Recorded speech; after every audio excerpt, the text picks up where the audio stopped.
Agora, quem continua dando soco no mesmo modelo que era antes da pandemia, esquece. E eu te falo que o home care mais porque o home care foi empacotado.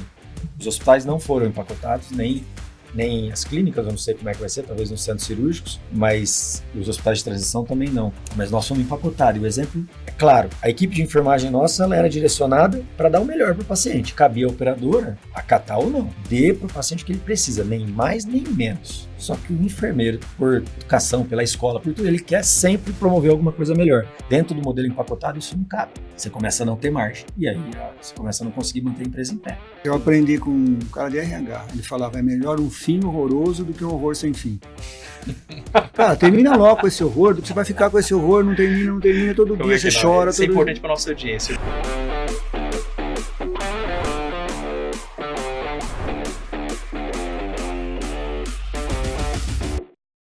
Fala pessoal, sejam muito bem-vindos a mais um Audazes Podcast.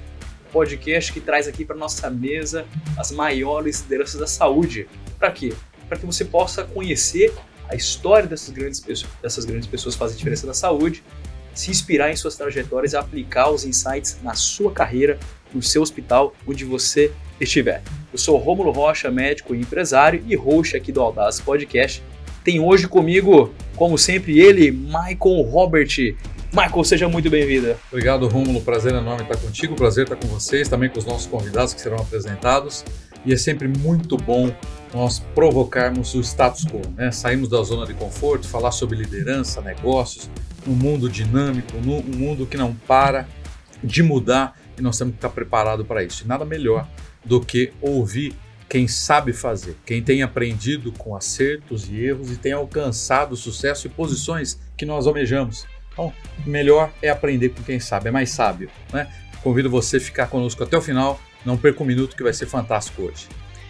Maravilha, e hoje nós iremos conhecer a história dos maiores grupos de home care do Brasil. E de quebra nós vamos ter uma excelente lição sobre sucessão em empresas familiares, sobre governança, sobre como um CEO é formado, né? Como assumir uma empresa numa transição de gerações, e eu tenho certeza que é um desafio para muitos que estão nos assistindo e vai realmente abençoar muito você. Eu tenho hoje comigo ele, Kelvin Kaiser. Kelvin, seja muito bem-vindo. Pessoal, falando resumidamente o currículo do Kelvin, ele é especialista em negócios internacionais e comércio exterior pela Universidade Presbiteriana Mackenzie. Ele tem MBA em Economia e Gestão Empresarial pela Fundação Dom Cabral e é CEO do Kaiser Agro e do Grupo Sênior, dos maiores grupos de home care do Brasil. Seja muito bem-vindo, Kelvin. Rômulo, obrigado. Prazer enorme estar aqui. Obrigado, Michael, estar com vocês, Hamilton, já juntos há muito tempo. E todos que estão nos ouvindo. Prazer enorme estar aqui com vocês. Que legal, prazer nosso. Maravilha. E hoje a gente tem o prazer de ter também conosco o Hamilton Ibanez. O Hamilton é engenheiro pela PUC, tem MBA na Business School São Paulo, é conselheiro certificado pelo IBGC, foi CEO da Uriba Brasil por 7 anos e é conselheiro de grandes empresas de saúde. Hamilton, seja muito bem-vindo, prazer ter você aqui conosco. Boa tarde a todos, honrado estar com vocês e obrigado pelo convite.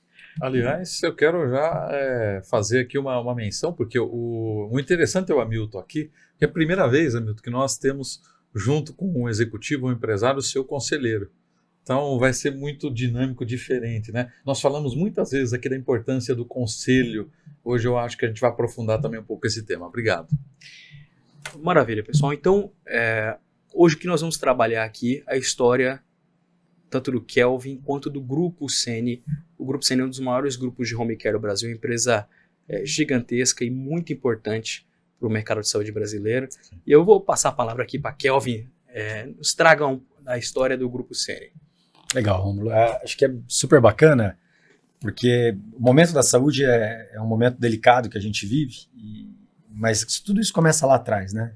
Então, falando um pouquinho da Sênior, a Sênior é uma empresa familiar, lá de São José do Rio Preto, que é de onde nós somos, no interior de São Paulo, que iniciou há 38 anos atrás com a dona Sueli, que junto com a dona Luísa Dalben, que é enfermeira aqui de São Paulo, tinha a Dalben, empresa de home care, e o Dr. Josié do Rio de Janeiro com a Pronep, foram meio que os 3 pioneiros no home care.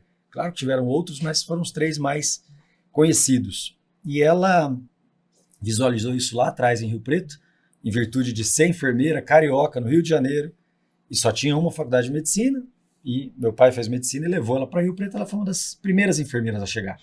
e ela percebeu que o pessoal, na hora que saía do hospital, tinha diversas deficiências para ir para casa. Faltavam muitas coisas complementares. Então, as pessoas não tinham a extensão do cuidado na casa, não tinha equipamento médico hospitalar, e assim ela foi desenvolvendo o grupo, já numa visão visionária, né, visionária mesmo, esse mercado que ela enxergou, e começou a montar. Né? No primeiro momento ela indicava uma pessoa, outra virou e falou, pô, isso é um negócio.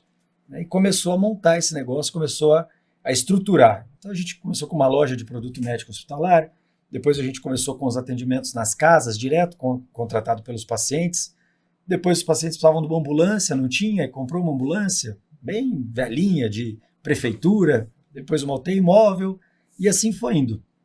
E o grupo foi desenvolvendo para o que ele é hoje, né, um grupo bem robusto. A gente tem Hospital de Transição, o primeiro do interior de São Paulo há 15 anos. A gente expandiu as operações para o Nordeste, para vários outros estados. O grupo chegou a ser a terceira maior distribuição Johnson & Johnson Meditech Brasil. A gente encerrou essa operação com a Johnson no ano passado, mas ficamos 15 anos em distribuição da Johnson. A gente tem parte de consultoria, parte de auditoria, temos a nossa parte de remoção com as ambulâncias hoje. Então o grupo ele é bem robusto na área de atendimento médico hospitalar, e isso tudo começou lá em Rio Preto, e depois a gente foi evoluindo, né? Primeiro no interior de São Paulo, depois para outros estados, Nordeste, e hoje a gente atende Sudeste, Centro-Oeste e Nordeste do estado de São Paulo. Estávamos com movimento para o Sul, do Brasil, perdão, estávamos com movimento para o Sul, mas aí aquelas enchentes todas acabou fazendo com que esse movimento fosse adiado, e também o momento da saúde que acaba impactando. Mas esse é um pouquinho aí resumido da trajetória do Grupo Sene, no qual a gente se orgulha muito da nossa fundadora, da dona Sueli Kaiser. Eu estou muito curioso, porque a dona Sueli era enfermeira, marido médico. Eu penso que todo mundo tem um grande sonho, né? E quem não tem um grande sonho precisa se inspirar em grandes sonhos, em pessoas que inspiram.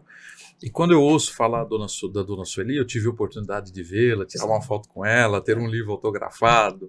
É encantador, né? Uma senhora que começou um negócio a partir de uma visão empreendedora, era uma enfermeira. E eu queria te ouvir, Kelvin, como é que você se inspira nessa história? Que é uma história que eu imagino que tem uma visão empreendedora muito aguçada, mas tem muito amor, né? Tem muito desejo em ajudar o outro, em salvar o outro. Como é que é esse ambiente? Como é que isso mexeu com a cultura da Sene? Acho que é uma pergunta super bacana. E assim, ela, né, hoje, senhora e tudo mais, mas a gente tem que segurar ela, viu, Marco? Porque ela quer lançar produto, vamos lançar esse produto, vamos fazer esse produto. Calma, ainda não é o momento, ela não para, ela continua lá com a gente. A história é como uma boa família empresária, né, uma empresa familiar. A empresa começou na casa onde meu pai nasceu, lá em São José do Rio Preto. Então a gente era pequeno, eu tinha 6 anos, e tenho mais 3 irmãos. A gente saía do inglês, ia esperar ela lá na empresa, que ela saía do hospital, ia lá na empresa, então ficava ali brincando com as cadeiras de roda.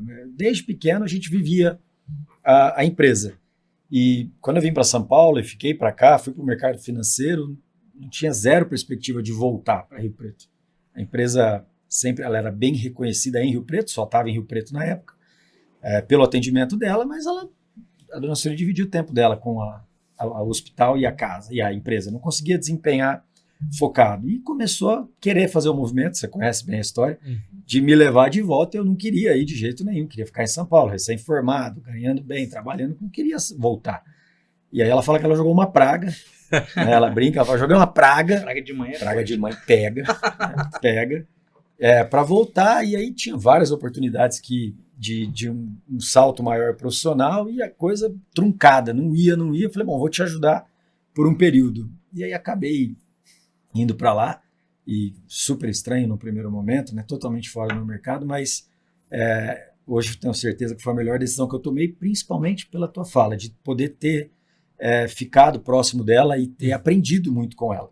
Então, na hora que eu vejo o mesmo nível de pessoas que se formaram comigo, eu sempre estava muito à frente, em virtude de estar ali do lado dessa visão empresária e de uma mãe que te permite errar um pouco mais, né? Deixa quebrar a cara ali, não, isso aqui não, é muito sério, e vai te norteando de uma maneira que, diferente de um mentor empresarial que pode segurar alguma coisa estratégica, ela vai te dar tudo que ela puder te dar de informação para poder evoluir.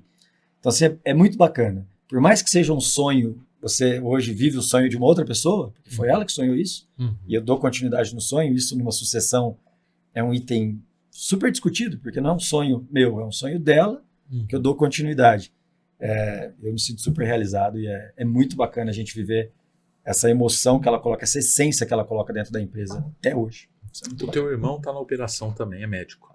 Ele menos, porque ele fica na Kaiser Clínica Tá. e a gente brinca que ele é mais um cientista do que um médico, né? Então ele tem vários protocolos feitos no Brasil que só ele faz de doenças raras.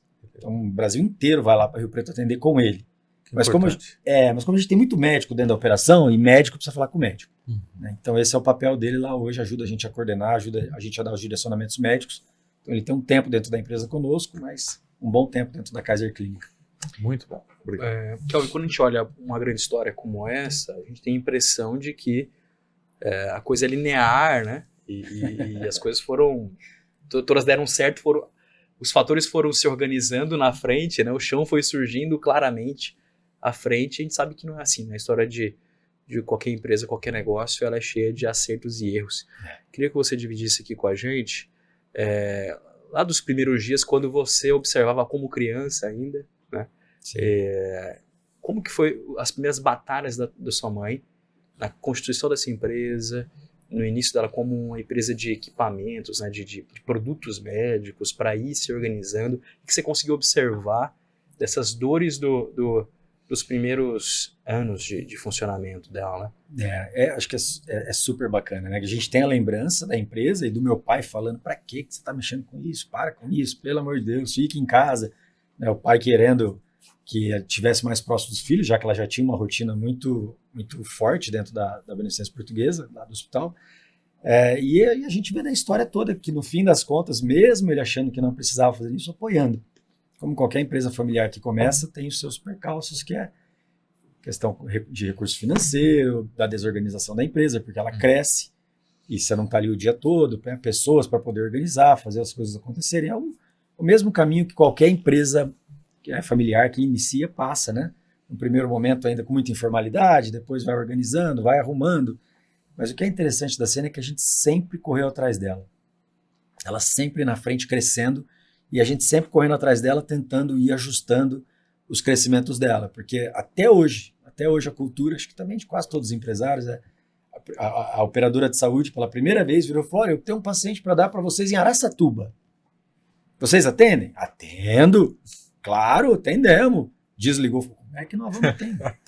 Como é que nós vamos fazer isso? Sensacional. Como é que nós vamos botar isso de pé? Crer para ver, né? Exato. Mas eu faço, atendo, vou lá e no fim atendemos. E foi quando a gente começou a filial e ela sempre teve essa visão, né? O apetite por risco. Né? O apetite pelo risco, mas sempre buscando esse crescimento, né? Olha, tem uma oportunidade aqui, vamos pegar essa oportunidade e vamos fazer acontecer. Junto com a equipe, junto conosco. Então, eu lembro muito das histórias dela dizendo isso. Falou, precisava de dinheiro. Pra você ter uma ideia, a Beneficência Portuguesa emprestou dinheiro para ela. Pra você ver como eram as coisas lá atrás, o nível de relacionamento das diretorias com ela, depois foi e pagou. Então, as histórias são muito bacanas, né? Porque leva a gente a chegar como está hoje. Isso é dito muito. Nós temos colaboradores conosco que têm 30 anos de empresa. A empresa tem 38, eles estão lá com a gente ainda. E eles contam essas histórias nas convenções. Vocês chegam aqui, tá tudo bonito, lindo desse jeito. Não era assim quando a gente começou. Então tem toda a história. Agora, Kelvin, quando você decide para a operação, para dar uma ajudinha lá para sua mãe, né, por um período, primeiro eu queria saber em que momento que foi. E certamente você encontrou uma empresa com uma cultura já consolidada. Sim. Como é que a empresa te recebeu? Quais foram os seus desafios para poder penetrar, se adaptar a essa cultura e implementar ao longo no momento que você foi intensificando, se consolidando na operação? Certamente algumas coisas você queria fazer diferente, deve querer fazer até hoje, né? Sim. Como é que você tratou isso pensando no aspecto cultural? Legal. Assim, foi 2005, já vai fazer 20 anos que eu tô lá, né? É uma coisa de louco. E eu vim de São Paulo. Então chegamos lá em Rio Preto, a empresa, na época acho que devia ter uns 60, 50 colaboradores nessa base, mais ou menos, não atendia as operadoras, mas em virtude do momento. O momento era aquele mesmo do home care, né, nessa época. E eu já fui daqui na universidade, já numa era de computador. Então, desses 60, acho que tinha 3 computadores na empresa, na época. Estava bem naquele momento da transição. E eu cheguei e falei, preciso de um computador. E a empresa apertada de dinheiro, como é que eu vou... Ela conta essa história, dona Celina, mas eu vou comprar um computador. Prefiro comprar uma ambulância, eu acho que Mas o negócio não era nem que era assim, que eu fui condicionado a trabalhar naquilo ali. Eu não podia até fazer 100? Podia, mas era estranho. Então, assim, começou esse momento, esse movimento de estar presente o dia inteiro, já que ela não conseguia fazer, de estar ali presente o dia inteiro. E é óbvio que isso que você está dizendo aconteceu. Por mais que eu conhecesse a maioria dos colaboradores desde pequeno, porque eu não saía dali da empresa, tem a questão de, agora ele veio para cá, agora você vai ser o nosso chefe, coisa do gênero. E Te vi crescer, você vai mandar em mim agora. Exato. E tinha gente que levava isso pro lado bom, e tinha gente que, vamos ver o que vai acontecer, vamos ver como é que vai ser, né? Mas foi muito tranquilo. Primeiro porque ela não me nomeou, o diretor, é ele que vai mudar. Eu estava ali junto com ela, vendo de que forma eu podia contribuir. É um negócio... O home care é um bicho maluco. É um bicho maluco. Depois a gente vai falar. Então, até você entender bem ele, você não tem nem como falar. E ela não deixava a gente entrar na operação mesmo. Nossa, ele sempre foi operação bloqueada. Não pode entrar. Isso daqui a gente preza pela qualidade, tem que fazer o atendimento. Então, a gente foi indo pelas beiradas. Pela loja, pelas ambulâncias, pelos outros itens que a gente podia contribuir mais. Mas longe de ter algum mérito meu. A gente sempre ouviu muitos colaboradores, a gente sempre discutiu muito com os colaboradores, colegiamos as decisões, sempre foi muito colegiada as decisões, eu aprendi muito isso com ela. Então, a parte da cultura, ela foi evoluindo no profissionalismo junto com a própria equipe. Você não acha que você facilitou a comunicação dela com a equipe? Eu acho que não só isso, como o gás, né? Porque o que eu vou fazer com isso? Essa fala dela, isso aqui tá ficando grande e eu não consigo tocar. E aí, na hora que você tem o filho junto, isso ela me falou, você dá todo esse teu conhecimento com sangue novo, acelera demais, né? O negócio pega uma proporção muito grande. Então, assim, isso acho que foi um grande divisor de águas da cena. Sensacional.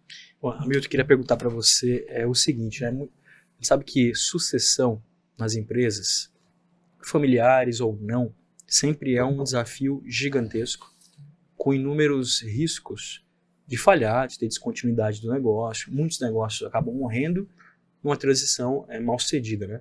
Transicionar um CEO para o outro já é difícil. Se transicionar de um fundador para um CEO profissional também tem seu nível de desafio. Como que um conselho, né, um conselheiro, ele contribui para que esse processo ele seja bem feito antes, durante e depois dessa sucessão? Boa pergunta. Antes do conselheiro, da figura do conselheiro, tem que ter uma condição do ambiente, como aconteceu com a Sene. Tinha um acolhimento do sucessor. Não estava na cabeça da Sueli que ele era o sucessor, que estava planejado, que ele ia tomar a posição dela, mas acolher os filhos, né, dentro do ambiente de negócio é o primeiro passo para que o conselheiro possa dar esse apoio. Se não houver essa vontade, tanto de quem está saindo da cadeira, né, no caso, a ser sucedido, e quem está chegando, se essa vontade não existir, a gente brinca, se quem tem a caneta na mão não assinar, pouco faz importância ao conselheiro, porque se a pessoa que é a fundadora ou o fundador, ele está ainda preso à posição e não quer ceder, não adianta você trazer ninguém, né? Então, acho que o sucesso dentro da Sene é que houve essa transição de uma maneira segura e muito, muito, muito sábia da dona Sueli. Porque ela sempre falou para mim, desde que eu conheci ela, eu só vou me afastar quando eu sentir que o que eu construí, com o DNA que eu tenho, o cuidado da assistência domiciliar, está sendo preservado. Enquanto eu não me sentir segura com isso, eu não vou deixar a posição.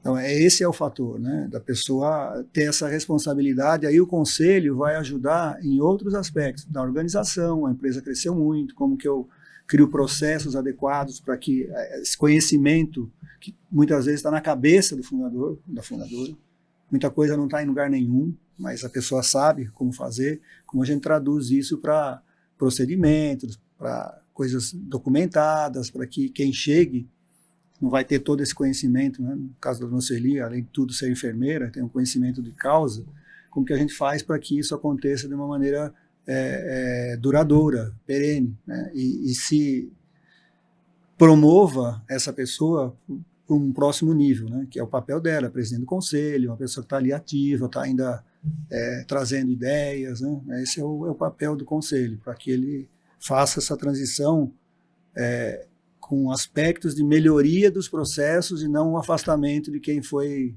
a pioneira do negócio, né? Esse cuidado precisa ter, e muito grande, que às vezes chega o conselho lá, tira todo mundo, não, você sai daqui, você serve mais, você está velho. Funciona desse jeito, né? Legal o Hamilton dizer isso, que eu fiquei fã do Hamilton no primeiro café que eu tomei com ele, porque eu relatei um caso que estava acontecendo comigo numa indústria, e o Hamilton me falou, não vou esquecer, falou, olha, o conselheiro, ele não está na empresa para acentuar uma briga, uma discussão, e sim para aliviar, para acalmar, né? Para trazer mais harmonia ao ambiente. Eu não vou me esquecer dessas tuas palavras. Se você tiver que pontuar uma prioridade ou algo que não pode faltar, olhando para uma sucessão em que uma família empresária, que isso é comum, né? Porque nós temos aqui um cenário Brasil de muitas empresas familiares, absoluta maioria empresas familiares, nosso PIB é gerido por empresas familiares, e nós temos uma mudança de geração, então nós estamos num processo gigantesco de sucessão. Qual seria o aspecto, Hamilton, que você diria assim, para uma empresa, ao chamar um conselheiro, que não pode faltar? Qual é o ponto que ele precisa atuar sem falha? O primeiro ponto, ele precisa entender qual é a cultura da família, quais são os valores, como que a família chegou até lá, porque chegar com uma malinha de conhecimentos, né, de seja qual for a sua experiência de vida, o seu programa de formação em conselho, chegar lá com um monte de regrinha não vai funcionar. Então, o primeiro momento é você conhecer profundamente a empresa. E, às vezes, isso é confundido com o conselheiro está lá há 2 anos, não sabe nada. Conseguir absorver uma história dessa, de uma empresa como a Sene, não é uma coisa do dia para a noite. Sim. Então, o primeiro ponto é o conselheiro ser humilde o suficiente para entender que daquela empresa ele não conhece nada. A gente falou do home care, eu já trabalhei em várias empresas complexas, mas o home care é um negócio muito complexo, não é simples. Você mexe com vida, né? Com a dignidade humana, dela estar doente, se recuperar, e você está com, eu brinco, você tem um hospital em cada casa. Um nível de controle desafiador, né? Então, se você não conhece isso, como que você vai dar conselho, né?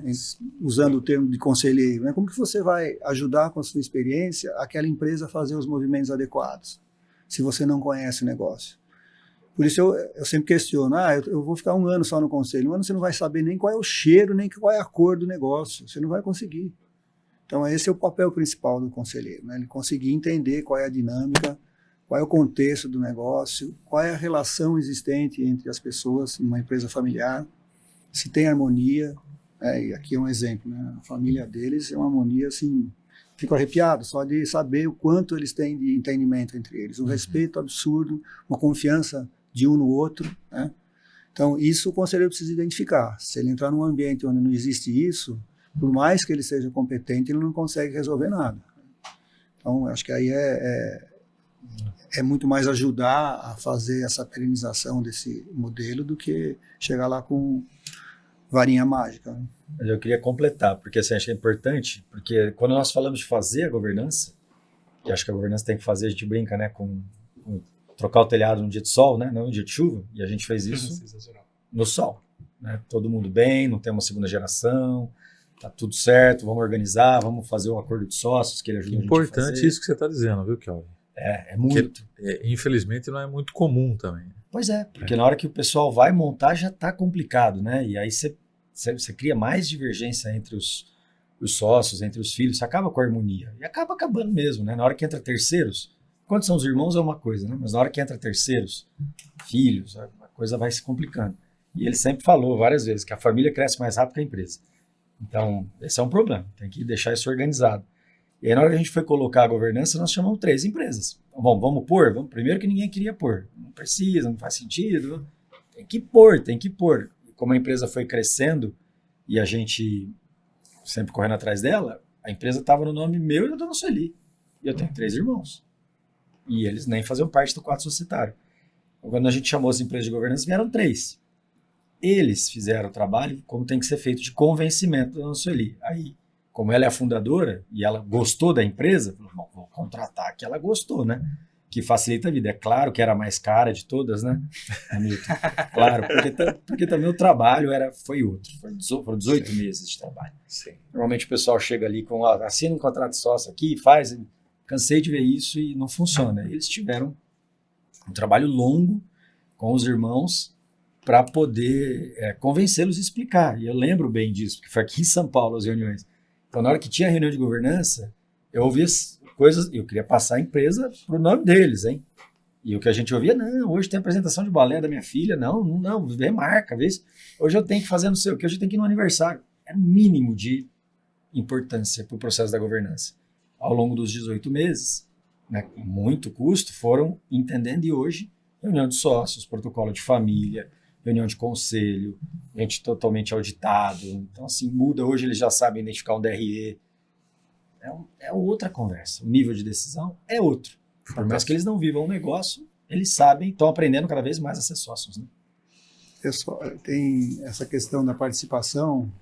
Tem uma irmã do Kelvin que estava em Dubai, agora está em Nova York. Ela participa das reuniões. Ela acorda de madrugada, mas ela está na reunião. Tá. Então, assim, é um Isso nível já a família, né? É um nível de comprometimento muito grande. E tem uma coisa interessante, ele falou do convencimento. O condutor do processo foi o Kelvin, que ele veio depois do Dom Cabral, com a ideia de fazer a governança e tal, conseguiu convencer a dona Sueli, mas demorou um tempo, depois que ela assinou o contrato, já estava funcionando. Eu lembro que eu subi a escadinha lá da Penita para falar com ela falou, você está aqui de novo, Hamilton? O que você quer me convencer agora? Então, ela assinou, mas demorou para ela entender, né, o valor daquilo. Então é isso que eu falo, se quem está com a caneta na mão não se convenceu de que aquele processo é fundamental, dificilmente você consegue fazer as coisas acontecerem. E aos poucos ela foi se sentindo confortável, confiante, que aí tem a questão da empatia, né? Como que você se relaciona com as pessoas, como que você trata essas pessoas. Aí a coisa, né, decolou e foi embora, e hoje ela é uma pessoa, bom, eu sou suspeito para falar, né? Mas é engraçado no processo de convencimento que, como era uma equipe, tinha uma outra que era a peruana, né? Francis, que estava no papel dela de dizer para a fundadora, olha, você talvez tenha que buscar uma outra atividade para você, para completar até o seu tempo. Tal. E ela, com aquela cara, né, olhando extremamente ativa, pintar. Aquela cara, tipo, ela mandou eu pintar. Você acha que eu vou pintar? Eu vou pintar? O povo tá maluco. Dentro do processo, foi muito engraçado, dentro do processo, as fases todas, né? Muito boa, muito boa. Doutor, eu tô aqui, gente, perdão da risada, assim, é uma graça de ver, uma história tão linda. É bacana. Mas também que importante, a sabedoria, né, de quem você está contratando, e a sabedoria desse profissional e a sensibilidade, né, de saber o momento de atuar, né, de entender o momento, o estágio de maturidade para aquele exercício que o empresário ou a família está passando, né? Legal, com certeza. Kelvin, eu queria, acho que também todos nós queremos, na verdade, né, entender o seguinte: quando você vai de São Paulo, volta para Rio Preto, a ideia era dar uma ajudinha, ou ajudar por um tempo a empresa da família, né? Uma mãozinha, né? Ajudar alguma coisa, o menino veio de São Paulo, cheio de novidade, né? Fez um MBA, tá empolgado, tá sabendo tudo. E como que foi esse processo em que você vai entendendo, poxa, eu quero virar o CEO, eu quero ser o sucessor? O que mudou no ambiente, o que mudou dentro de você para essa decisão acontecer? Muito legal, acho que a pergunta é ótima. Na verdade foi acontecendo, né? Porque na hora que você vai se envolvendo ali, vai entendendo a empresa e vai vendo a coisa acontecer, o crescimento, a primeira filial fora, segunda filial fora, a empresa criando um corpo, e a dona Sueli sabendo, a gente conduzindo isso em conjunto com a equipe, com os outros diretores, chegou uma hora que a gente olhou e falou, cara, agora a gente tá chegando num tamanho, e nem era tão grande assim, mas estamos chegando num tamanho que a gente precisa coordenar melhor a decisão. Que a equipe também acaba, né, coisas que são mais favoráveis para a dona Sueli dizer sim, eu peço para ela. Coisas que são mais favoráveis para o Kelvin, eu peço para ele. A equipe sabe. Liderança dupla. A equipe sabe jogar, né? A equipe sabe Até hoje eles tentam fazer isso. A equipe sabe, no bom sentido, claro, nada no sentido ruim, mas sim de... Acho o caminho mais conveniente, né? O pessoal da operação vai falar com ela, porque ela é enfermeira, participou da operação, ela vai ter um entendimento melhor, e aí talvez consiga evoluir melhor ou mais rápido aquela demanda. Né? E foi onde a gente virou e falou, nós precisamos mudar, nós precisamos pensar como é que nós vamos primeiro tomar uma decisão mais rápida, porque como as diretorias não tinham aquele processo de governança, de decisão, de como fazer, pôr na pauta, resolver, demorava muito para tomar algumas decisões. A gente precisava começar a centralizar isso melhor, para não ter o duplo comando e também para a gente ter mais velocidade nas decisões. Foi onde a gente começou a fazer essa discussão de organograma. Como é que nós vamos preparar a empresa para tudo isso que está acontecendo? E fizemos alguns organogramas, depois veio a governança, fizemos muito debate sobre organograma e aí definimos. Então, no fim, era meio que 2 CEOs. Era meio que eu e ela tocando, cada um num pedaço ali, conversando, e os outros diretores conosco, até a hora que a gente estruturou mesmo o organograma, fez as definições, aí ela assumiu o cargo de presidente do conselho, assumiu o cargo de CEO, e a gente tocou de uma maneira muito bacana. E acho que o que é legal de empresa familiar, a gente fala isso direto, até hoje, a gente, em alguns momentos, fica acalorada a discussão mesmo, na hora que a gente vê que está na frente dos outros e que sou eu e ela, a gente fala, ó, depois a gente traz para vocês aqui o parecer final, mas deixa esse assunto em pauta para a próxima reunião. Só na macarronada de domingo, né? Não, você sabe, doutor. Fala do café, né? Você sabe, doutor, que nem porque é antes. É na sala dela mesmo. A gente vai lá na sala dela, fecha a porta e vai, mesmo que a gente não saia com consenso, acabou. Vamos tomar um vinho? Vamos para algum lugar? Então, essa questão fica dentro da empresa, lá fora, a gente se dá extremamente bem, mas lá dentro vai até a gente chegar no consenso. Até hoje continua assim. Você tocou num ponto que é falar, meu, desculpe. Que tem um ritual que a gente combinou, mas falou a gente porque, em função disso, toda terça-feira ele, a dona Sueli e o Kaiser Júnior tomam um café na casa da dona Sueli. Independente de ter problema ou não, toda terça-feira eles tomam um café os 3 juntos. Que fantástico. Mantém um alinhamento, se tem alguma coisa que eles querem falar, então... Antes da reunião de diretoria, isso é legal, porque exatamente que a gente começou a ver que tinha, às vezes, o assunto já um pouco mais mastigado e que ela não estava na mesma página, eles na mesma página, no café, vai ter esse assunto, vai ser assim, assim, assim, a gente já faz a prévia ali. Então isso facilitou mais na reunião de diretoria, as decisões mais complexas já estavam mais encaminhadas. Isso foi bom tocar nesse assunto, que acaba antecipando um pouco a minha pergunta, uma palavra que eu acho assim, fundamental a gente compreender, para quem vive nesse campo de batalha, digamos assim, o consenso. Isso já é um acordo. Olha, nós vamos ter consenso, nós vamos tomar uma decisão por consenso, ou pode haver algum momento que não há o consenso e fala, não havendo consenso, a palavra final é de A, B ou C. É muito difícil acontecer, Marco, muito difícil. Já tivemos isso muito no passado, né? Até a gente se estruturar. Mas hoje, na hora que a gente, principalmente a dona Sueli, de algumas convicções que ela tem, que são fantásticas, quando a gente subsidia ela de bastante informação, a gente tem um consenso. Cede um pouco daqui, cede um pouco dali. Não é fácil. Tem que vender, né? Na hora que a gente chega nesse momento, que você está saindo de uma empresa de médio porte, projetando virar uma empresa de grande porte, você tem que fazer uma mudança drástica dentro da companhia. E essa mudança drástica é o que a gente está fazendo hoje. Bate em processo, bate em sistema e bate em líderes que não chegou no teto, não vai conseguir mais para essa segunda rodada, ou por causa de um momento de vida, já está com mais idade, não quer, ou às vezes mesmo não vai, não adianta. Ele foi muito bom até esse período. Daqui para frente, você acaba judiando muito do colaborador no nível de exigência, ele não vai acompanhar. Mas esse cara sangrou com ela lá atrás, né? Tem um apego. Sangrou, tem um reconhecimento muito grande, um respeito muito grande. Então esse momento é um momento muito dolorido, de algumas pessoas não acompanharem mais a gente, mas sempre com muito respeito, muito feedback, recolocação desse pessoal no mercado. A gente faz muita recolocação do pessoal no mercado. Tem muito respeito pela história toda. Muito bom. Espetacular. Você tocou num ponto em que você está dando continuidade a um sonho que não é teu, originalmente. Essa frase mas é evidente que forte. Esse sonho, você passa a viver esse sonho também, agora, né? Sim. Mas o sonho, eventualmente não começou com você, mas você tem seu método de gestão, você tem os valores que são compatíveis, mas são próprios, por experiência diferente, por visões que você tem diferente. Como que foi para você, como um novo CEO, com a empresa fundada pela mãe, com as práticas que tua mãe estabeleceu, como que espécie de dificuldade você teve, como que você tentou vencer essas barreiras, porque, ora, o sonho é o mesmo, mas naturalmente você tem um estilo próprio de gestão. Como é que você botou o estilo Kelvin de gestão em ação ali no dia a dia? Legal, a gente é muito complementar, eu e ela, porque ela é muito operação, qualidade, paciente, ponta, humanização, e ela não tem o lado financeiro, ela fala, não tem. Meu pai faleceu, era ele que fazia as contas dela, tudo, eu passei a fazer, agora já está no family office, mas nada, ela não gosta de fazer o financeiro, não gosta. Então a gente era muito complementar nesse aspecto, né, dela fazendo um pedaço, eu fazendo outro. Então a gente sempre tenta, nas discussões lá, preservar muito a essência da empresa. A essência. Não quer dizer que a gente vai manter a mesma cultura, mas a essência é a essência dela. A cultura mudou um pouco em virtude das mudanças do mercado. A gente teve que fazer um pouco da mudança da cultura, além do choque de gerações.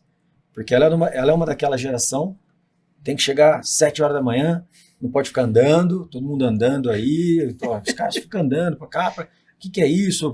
Já foi embora, 6 horas, foi embora. É da geração. É verdade. É dessa geração. Eu já venho mais da geração que se você me entregar, tá tudo certo.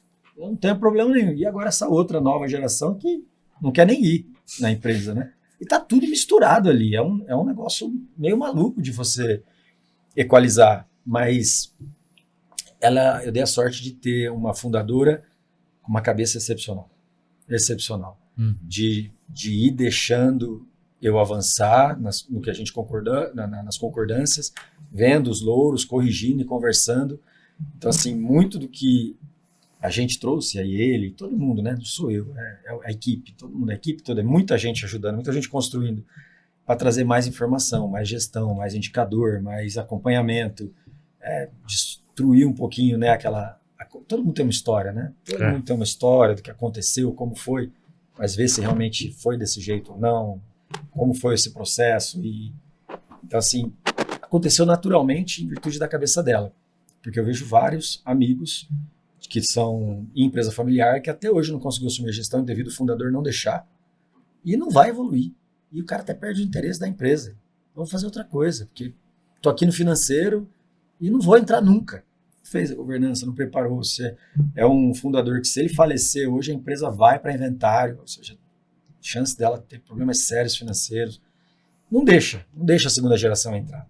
Acho que o processo deles é muito importante para ajudar na transição, mas é muito na cabeça do fundador, né? E eu tive essa sorte também. Quando você coloca uma diferença de essência e cultura, o que você quer dizer com isso?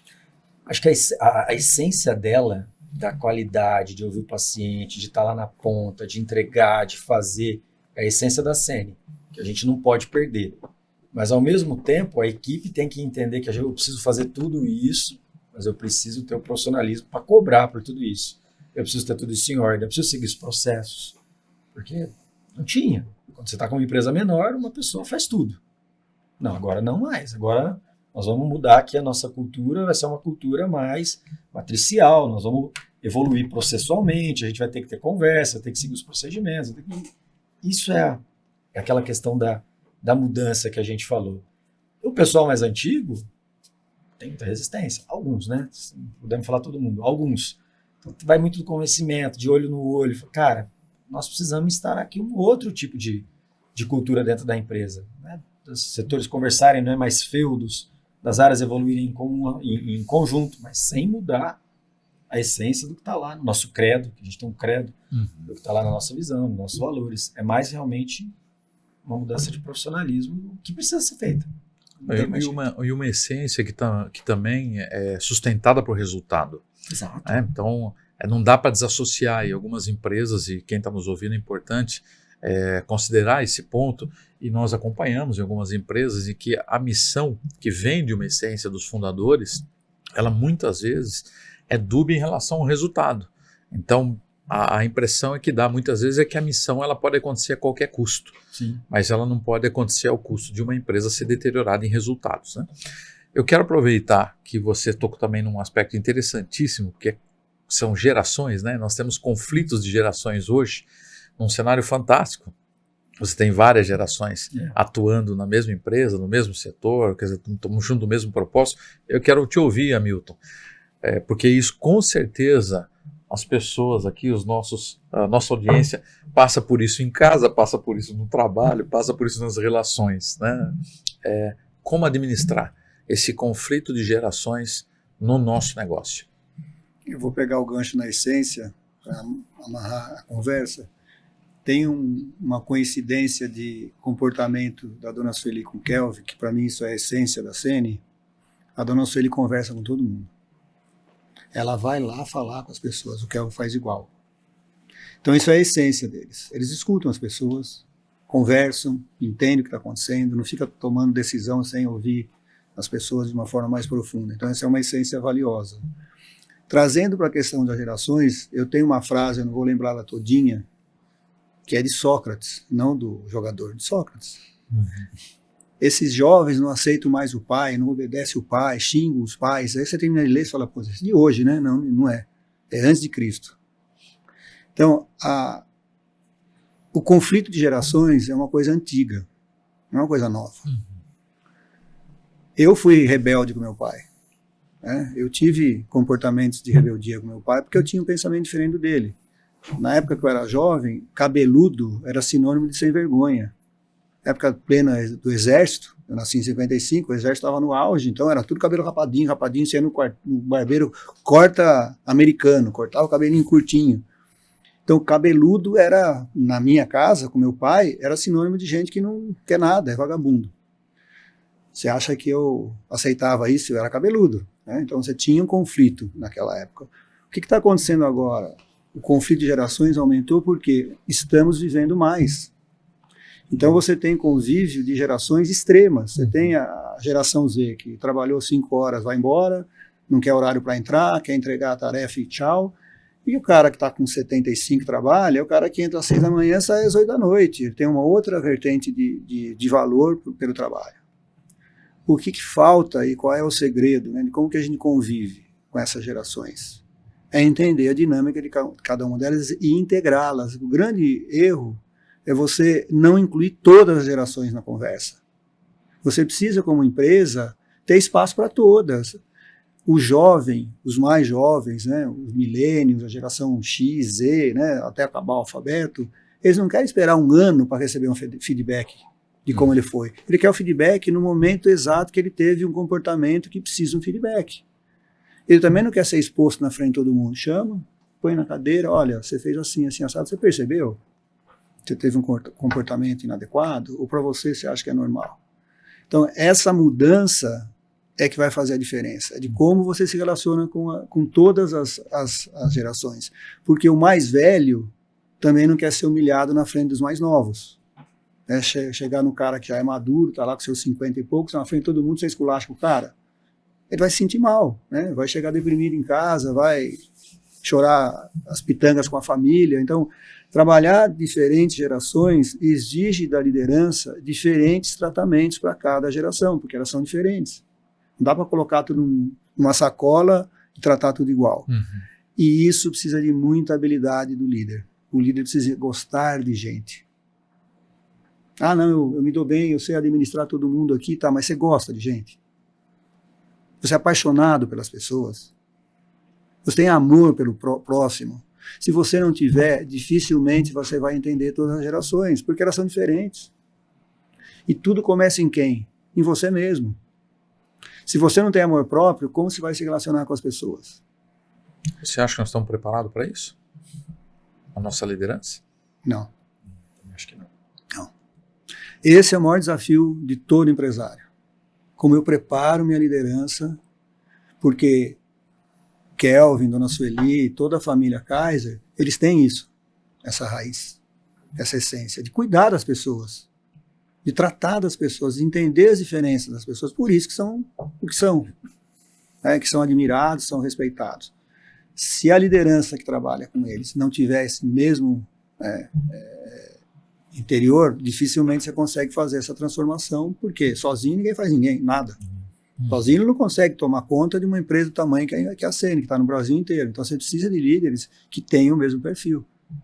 É impossível? Não é impossível, não. Dá para fazer? Dá para fazer. Tem que ter toda uma estrutura por trás, tem que ter um programa, tem que ter um trabalho bem estruturado para você garantir que isso está sendo disseminado, né? Eu brinco, é quase uma catequese. Você tem que todo dia, todo momento, você tem que lembrar as pessoas que todo mundo é importante, respeite o outro, não seja agressivo. É um trabalho sem perder o que é a cultura que você falou que mudou. Cultura do resultado, né? Se você não tiver resultado, a empresa não para de pé. É isso que mudou, né? Não, isso aí. Cultura do resultado, não tem jeito. Se não tiver resultado, a empresa não se sustenta. Mas é muito bacana o ponto do Hamilton, que já é a nossa área, né? Saúde. Nós todos estamos. Pensa numa área de desafio igual essa dos últimos anos. Quase todo mundo meio que fazendo turnaround, né? Não precisa ser especificamente, mas é uma mudança no modelo que a gente vinha. E isso a gente vê na Seny. Então, existia lá atrás indicador, KPI, o que é que nós vamos fazer? DRE, margem de contribuição. Você vê a turma hoje, todo mundo, SSP, margem de contribuição, é o EBIT, né? Então a liderança tem o cuidado, mas a liderança também olha a cultura do resultado para o cumprimento do orçamento, que as duas vertentes que a gente brinca e fala lá. Primeira coisa, qual é o objetivo da nossa vinda aqui, pessoal? Qualidade de atendimento para o nosso paciente, melhorar a qualidade de vida, beleza. Segundo, cumprimento de orçamento. Cumprimento de orçamento. Então a turma começa a colocar isso na cabeça e acho que esse momento da liderança, como a gente está vivendo na Seny, né? Essa fase de transição, de sair de uma empresa de médio porte para uma empresa de grande porte, com a liderança, como investir nesse pessoal em meio a momentos de margens apertadas, saúde com instabilidade de pagamento, instabilidade de faturamento, aquela loucura toda. Então você vira e fala, puta, precisava pegar um cara muito bom para pôr aqui, mas esse cara muito bom custa muito nesse momento. Não sei se eu ponho ele aqui ou não ponho. Até, lógico, em algum lugar que a gente visualizou que a equipe não vai evoluir. Mas sempre tentando evoluir a equipe de dentro de casa. Mas, de novo, a equipe é até a tampa. Como é que você equaliza isso? Esse é um puta de um momento, é um puta de um desafio para falar. Por isso que várias empresas da área da saúde que vocês estão acompanhando tiveram vários problemas financeiros aí nos últimos 3 anos, né? Muitos. Queria entrar dentro do contexto da saúde, do cenário do mercado e do home care, mas antes eu vou fazer uma pergunta que é a curiosidade minha, acho que de muitas pessoas também, que é como que a interface, eu tenho a face presidente do conselho e a face mãe, como que é na família a interação da parte profissional e a parte pessoal, que não dá para separar, né? Todo mundo numa família empresária ainda mais, todo mundo é profissional e todo mundo é família, né? Como que se mantém a harmonia, o que você aprendeu, e queria que o Amos também contribuísse com a gente, o que as famílias e empresárias fazem para que a família não se destrua em benefício ou até malefício da própria empresa. Você quer falar primeiro, Milton? Depois eu falo o nosso caso? Pode. Essa é a grande sacada da questão das boas práticas de governança. Você tem que ter fórum para cada tipo de assunto. Então, quando você tem uma família já madura, que tem as gerações já na terceira ou a segunda, quase para a terceira, você tem que ter um conselho de família. Você precisa ter uma área, um escritório de família que cuide do patrimônio, que cuide de como manter as próximas gerações preparadas, formadas, para entender o que é ser membro de uma empresa familiar, de uma família empresária. Então, é um fórum que cuida da essência dessa família e da educação dos próximos gestores, sócios, herdeiros, né? Qualquer posição que eles venham ocupar. Depois, você precisa ter um ambiente onde o espaço é para os sócios, onde você tem um fórum adequado, onde os sócios que participam ou não da gestão do negócio sejam atualizados, que tenham as suas decisões definidas num bom acordo para que eles possam, de fato, participar do negócio. Não deixar o cara alheio e... Estamos tocando aqui, tá? Você não precisa saber o que está acontecendo na sua vida, porque você é sócio, mas... Então, é um fórum importante. E uma boa estrutura de gestão. Às vezes, o melhor gestor não está na família. Às vezes, o melhor gestor está fora da família. Então precisa ter essa humildade e também entender qual é o perfil que eu preciso para tocar o meu negócio. A Sene foi agraciada porque o Kelvin é um baita no executivo, um puto numa cabeça, não é porque ele está aqui não, mas o cara tem uma baita competência, toca a Sene e toca qualquer outra empresa, não tenho dúvida. Mas nem toda empresa tem um familiar preparado para assumir esse desafio. E aí, às vezes, é o erro, né? Porque quer forçar que alguém da família assuma o comando da organização. É isso que a governança traz. Como que eu contrato profissionais para trabalhar na empresa? Tem o perfil do cargo? Está preparado? Não está preparado? Vou preparar? Quer trabalhar no grupo? Não quer trabalhar no grupo? Se não quiser trabalhar, não adianta você preparar, porque a pessoa não quer fazer outra carreira. Então, esse é o terceiro elemento. E o quarto, tragam gente de fora. Coloquem conselheiros independentes para trazer um olhar sem a paixão da família. Não é que a pessoa é fria. Eu adoro, eu amo esses caras do coração. Eles são minha família hoje. Posso falar que são minha família. Não sou Kaiser, mas tenho um respeito muito Kaiser, grande. né? A gente fala que é Milton Eles falam Kaiser. que eu sou Milton Kaiser.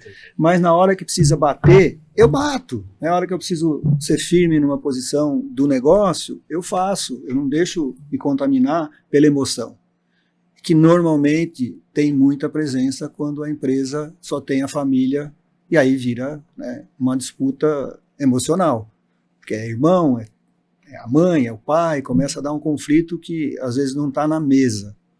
É emoção, coisas que você não tem a ver com o negócio. Então, esses 3 fóruns, né, e uma estrutura de um conselho, mesmo que seja consultivo, com independentes, ajuda a fazer o caminho dessa sucessão da família, da perenidade da família, de uma forma mais tranquila. Vai ser o tempo todo uma maravilha, Kelvin? Não. Vai ter momento de crise, vai ter momento de dificuldade, mas se estruturar bem os fóruns, a coisa caminha de uma forma mais tranquila. Espetacular, né? E uma palavra comum que você colocou é planejamento. Vai precisar ter uma preparação prévia, uma intencionalidade muito grande, anos antes de efetivamente precisar. Eu achei ótima a sua frase de trocar o telhado quando o dia tá, sol tá raiando, né? Se for na chuva, vai dar muito errado. Vai. Eu concordo plenamente com ele, assim, respondendo a tua pergunta. A nossa relação sempre foi muito harmoniosa. Minha mãe sempre foi veio da minha avó. Vocês têm que ser unido. Ela sempre brinca lá, tipo, é aniversário de alguém, vamos todo mundo no aniversário. Porque se ele tivesse falecido, ia todo mundo no velório. Aí não adianta. Não, vamos no aniversário. Ela tá correta na fala dela. E a gente divide isso bem. Mas é engraçado, dentro de empresa familiar, de novo, que a gente tinha alguns familiares trabalhando na empresa. E faziam um bom trabalho, tá tudo certo. Primos, né, tios, coisas do gênero. E na hora que nós criamos o acordo de sócios, não pode. Então esses que estão, ok, mas não entra mais ninguém. E aí meu irmão é médico. Recebe a amostra grátis de medicamento, então é aquele que todo mundo liga, ele atende, ele resolve, ele é um querido da família. Agora todo mundo quer pôr alguém dentro da empresa para começar e eu não posso deixar, então eu sou o bandido. Ele não ajuda, ele não liga para a família, ele não gosta da família. Vamos com o Júnior sim, ele, Cacu, isso por causa das questões das regras. Mas assim, é super harmonioso, mas a gente divide muito bem. Tanto que agora eles estão cada vez mais entendendo o que é a sociedade e participando. Porque antes era assim, não, vê lá, resolve. Se resolver, está resolvido. Se só participar, porque está tudo indo muito bem, que bom, Paulo. Se der um problema, eu resolvi sozinho. Vocês têm que participar, vocês têm que entender como funciona a empresa, participar com a gente. E aí, no fim, eu acabo criando um problema para mim mesmo, né? Porque quando pôs o conselho, eu tocava a minha vida bem. Aí botou o conselho, ele e o tal do Luiz De Luca, que esteve aqui com você. Foram meus 2, né? 2 numa reunião. Nunca tá bom. Nunca tá bom. Não, agora vocês vão fazer outra coisa. A gente lá fazia o que eles pediram. Ah, que bom, agora vocês vão fazer isso aqui. Subindo a régua, agora sempre subindo a régua. Mas aí você via, é isso que eu acho que é o legal. Aí eu ia numa outra reunião com as empresas, ou próprio lá na Dom Cabral, com a empresa, cara, a gente estava muito na frente. Sim. A gente estava muito na frente. O cara ia lá e falava, vocês não querem fazer uma ação para recuperar um crédito, não sei o que lá? Não, nós já entramos. A gente ouvia todo mundo, vocês não querem fazer? Não, já fizemos. Vocês não vão botar o ESG? Nós já fizemos. Vocês não, já fizemos. A gente sempre estava muito na frente em virtude desse nível de cobrança. E, de novo, um trauma dentro da empresa, porque na hora que a gente chamava algum diretor ou gerente para apresentar o projeto, estava sempre acostumado. E os dois vinham e pau. descia a paulada, isso porque já tinha passado por mim. Aí os caras saíram chorando. Não, que absurdo. Os conselheiros não sabem nada. E ficava esse movimento todo. Hoje é ao contrário. Né? Hoje o pessoal já tem um outro nível de apresentação de material, entende feedback. Cara, é fenomenal. E não mistura a família. Assim, isso a gente consegue tocar de novo. Nossa, eu tenho uma sorte de ter uma fundadora com uma baita cabeça. Porque é muito ruim levar isso para o ambiente familiar. É muito ruim. Então, assim, jamais a empresa interferiu no nosso ambiente familiar. Ela passa, mistura o tempo inteiro, por ali. Mas o momento de decisão é no conselho. Podemos até falar sobre a decisão numa macarronada de domingo, tomando um vinho e tal, mas mudar a decisão é pauta para o conselho. Vocês conseguem discordar numa reunião da empresa e jantar depois? Rapaz, mas não é contar a discordar história. não, é discordar com força. Com força mesmo, é discordar, mas aí vai até a hora que a gente acha um consenso. Pode ser que ele demore um pouquinho, rode alguns meses, mas ele se encaminha como consenso. Mas esse nível acalorado é só eu e ela. Teve algum momento, Kelvin, de crise muito acentuada que você falou, pô, acho que não vai dar? Teve duas situações que ela chorou comigo, que foi pragmático para mim, mas num momento de turnaround dessa crise que precisava fazer. Ele lembra bem, até a hora que falou, precisa fazer. Então eu vou fazer, você concordando ou não, eu vou fazer. E fiz, não teve jeito, tinha que fazer. Mas foi um momento para mim um dos piores momentos dessa jornada junto com ela. Mas também sustentado por uma estrutura, né, em que você é o CEO da operação. Né? E que tinha um lado emocional vinculado. E eu entendo, de novo, assim, esse momento que nós passamos, esses últimos anos, aí, 22, 23, a Sene, porque juntou tudo, depois a gente vai falar disso, né? Implantação de SAP, pandemia, piso da enfermagem, cara, era uma porrada por mês, cara. E era mas não dava tempo, era outra, não dava tempo, era outra. Falei, cara, não vai ter o que fazer, não vai ter o que fazer. Aí você vê a equipe sangrando contigo ali naquele momento, até de madrugada, pensando um jeito. Aí eu imagino, pô, daqui a pouco vem meu filho e quer mandar os caras embora. Aí essa é a percepção que eu tenho que ter dela na conversa. Pô, ela viveu isso lá atrás com esses caras. E agora eu chego e o cara não serve mais. Complexo, né? Complexo. O Kelvin, olhando, pontuando a pandemia, né? O momento de pandemia, porque você falou de crise e momentos recentes que está associado à pandemia e a área da saúde passou por grandes transformações, tem passado por grandes transformações. Como é que você avalia saúde no Brasil antes da pandemia e pós-pandemia? Cara, é outro mercado. É outro mercado. E quem não se adequar rápido não vai viver muito tempo. Na verdade, vários já não conseguiram, né? Demoraram muito para entender. Em home care, mais ainda. E assim, de forma geral, o mercado, as margens são outras, o sistema está com dificuldade de sustentar, já não é de agora, mas agora mais aguçado pelos sinistros, mais aguçado pelos reajustes.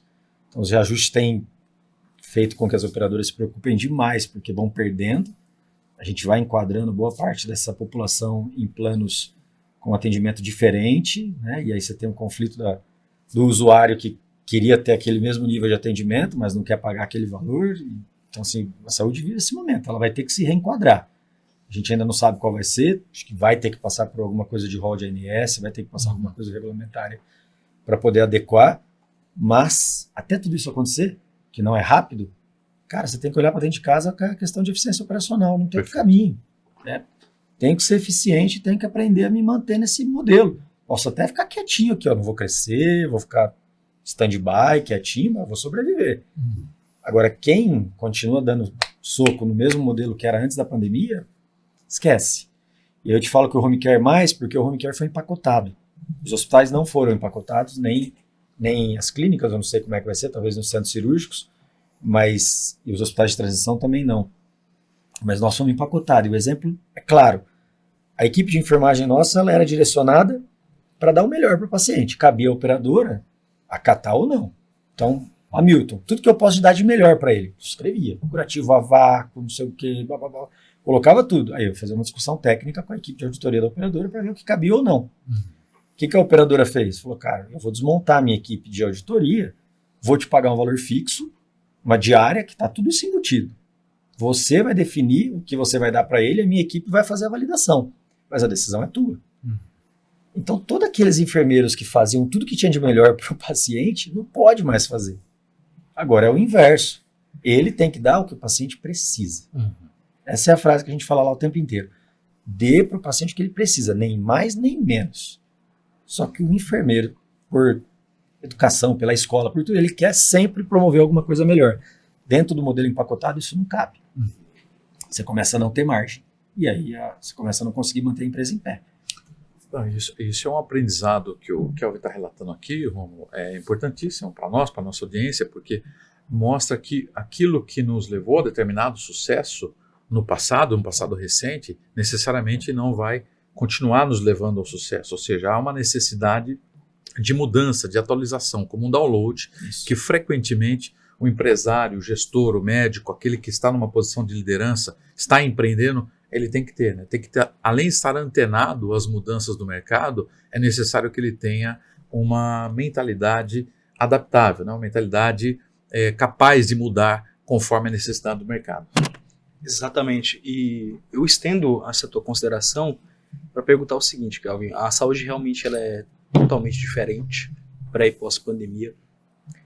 Não só pelo aspecto pandemia, que impactou o sinistro, mas o aspecto regulatório do que veio depois da pandemia, o rol exemplificativo, uma agudização de toda a judicialização da saúde, a escalada dos riscos jurídicos, da incerteza, da insegurança, enfim, né, que são típicos, são endêmicos, né, do nosso país, e a gente não vê isso a curto prazo, curto, médio prazo. Isso começa numa base cultural, de valores e princípios da nossa nação, que desembocam num sistema regulatório que é incerto, né, para os contratos, para os acordos entre as pessoas. Né? Verdade. Mas como que você tem posicionado a CN, né, junto com o conselho, com a presidente do conselho, a Sueli, para você tem essa onda de desafio, você tem um cenário setorial da saúde, você tem um cenário macroeconômico brasileiro, que não é um cenário positivo, né? Não é o céu azul, céu limpo, né? Como é que vocês têm posicionado a empresa, que vocês têm mudado lá internamente e evoluído para talvez não surfar uma onda, mas no mínimo não ser afogado por ela, sobreviver para crescer no segundo momento? Sem dúvida. Acho que na minha percepção do conselho, né, do que a gente tem conversado, o pior momento já passou. Acho que 2022 foi um ano crítico, 22 e 23 foram 2 anos críticos, né? A Vera Valente fala num vídeo dela, né, que a operadora de saúde é uma caixa d'água. Então ela vai irrigando o setor inteiro. Cara, faltou água, não chega, a irrigação não consegue chegar para todo mundo. Precisa se equalizar. E o que a gente fez lá, e a gente teve muita coragem para fazer lá atrás, que foi a implantação da SAP, a mudança para o sistema Salvos, toda a revisão dos processos, tudo isso que a gente estava discutindo, a gente colhe os frutos hoje. Ainda está 100%? Longe disso. A gente brinca lá o tempo inteiro, né, cara? O restaurante está lindo, você fala para aqui, estou falando para você, está lindo, mas na cozinha está um caos, né? Para organizar, aquela loucura toda para pôr de pé. Mas o que a gente enxergou, mesmo com essas margens apertadas, é que, cara, esse mercado vai continuar crescendo muito. Muito. Nosso mercado de home care vai continuar crescendo muito. Ele é fundamental, não tem leito hospitalar para todo mundo, não precisa ter, não faz sentido ter. O home care faz sentido, clínicas de transição faz sentido, a cadeia vai ter que se adequar por questão financeira mesmo, não vai ter outro jeito, vai ter que todo mundo se adequar e ela vai fluir melhor do que ela fluía antes. Se o caminho de empacotamento de operadora evoluir para hospital, que é o que eles dizem que vão fazer, hospital e transição, aí você equaliza a cadeia inteira. Então assim, o hospital não vai ter interesse em manter por determinado período. Hoje, o hospital mantém o paciente lá internado se ele estiver vazio. Se ele estiver vazio. Se ele estiver cheio, querendo rodar leito, ele quer tirar, ele que regula, como ele está, né? Porque ele divide todo o custo da estrutura por leito. E para ele, o paciente fica 2, 3 dias ali, está só em hotelaria, não vale a pena. Olhando para o lado financeiro, não para o lado do humano do atendimento, né? Se você equaliza, cara, ele está igual. Então, é melhor que esse paciente flutue na cadeia inteira, onde ele realmente precisa. Paciente grave, hospital. Paciente de transição de cuidado, hospital de transição. Paciente que não vai ter uma evolução de uma doença e vai ficar muitos anos, home care. Ou então, numa recuperação rápida, home care. E aí a cadeia vai se equalizando para poder ficar de pé. Acho que, assim, esse é o caminho. E é isso que nós estamos fazendo lá. Só não precisava ser tudo junto. Fiz da enfermagem, SAP, crise, que foi, mas passou. Você tem um lado bom de tudo isso? Já foi. Acabou forçando vocês a... Então, assim, já passamos por isso. O ambiente provocou vocês também a evoluir. Não teve jeito. Acho que foram 2 pontos, porque a gente assinou o SAP em dezembro de 19. Se eu soubesse que ia ter pandemia em março, eu não teria assinado. Com certeza, deixa passar esse negócio doido aqui. Porque, cara, foram 2 anos protegendo o paciente, né? Os nossos pacientes, se pegassem Covid antes da vacina, era morte certa. E a gente não perdeu nenhum. Uau, Nenhum paciente de Covid. Nossa, nenhum, fantástico, cara. No sensacional. hospital de transição, as visitas eram por vídeo. Todo protocolo, manda mais álcool gel, mais máscara, mais uma... Acabou, tem vacina? Tem vacina. Agora, crise financeira. Vamos para crise financeira. E assim foi, né? Que lindo ouvir isso. Parabéns. É. Né? Parabéns por essa gestão eficiente também. Do time. Desse time precioso Do time. e com base assim, no amor ao paciente, Sim. que está na essência de vocês. Você falou de uma janela de oportunidade nesse segmento que tem muito para crescer. Queria que você falasse um pouquinho mais para a gente, porque home care não é algo assim, no mundo da saúde, ok, é comum. Mas se a gente sair aqui num outro grupo de executivos da indústria, falar de home care, ninguém está muito acostumado a tratar com isso. Como é que é? Que janela de oportunidade é essa? Como é que você está olhando esse segmento para o futuro? Eu acho que ele já era um segmento que já vinha se consolidando ali de 2015 para 2020, muitos fundos entrando, comprando, como a saúde como um todo, né? Aconteceu esse movimento. E aí nessa segunda onda, nesse período de crise, muitas empresas pequenas que faziam um atendimento muito ruim, né? A gente percebe que o mercado faz isso. O cara vai, abre uma ali, joga metade do preço, vai lá, e aí você nivela demais o preço para baixo, e na hora que vem a crise isso é aceito, porque está todo mundo apertado, então vamos deixar a qualidade de lado e vamos economizar, porque eu preciso entregar Quem demanda? eu preciso entregar um DRE bom, tem bônus atrelado, etc. Então vamos entregar. Pra você ter uma ideia, em 10 anos eram 70 empresas de home care, em 10 anos tinham 1.000 abertas no Brasil Isso, todo. Brasil. De 70 para 1.000 em 10 anos. Cara, Uma coisa maluca. Então tinha de tudo nesse mercado. E a crise, se é que ela tem um lado bom, é que ela dá uma limpada nisso. Né? Um monte de gente sai, uma compra a outra, se desmonta. E aí você tem condições de voltar a oferecer para a operadora de saúde um bom trabalho. Porque senão você fica num ciclo vicioso ruim. Tipo, eu te pago mal porque você me entrega um mau trabalho. Eu te entrego um mau trabalho porque você me paga mal. E a coisa não anda. Você não consegue andar. Você fica amarrado.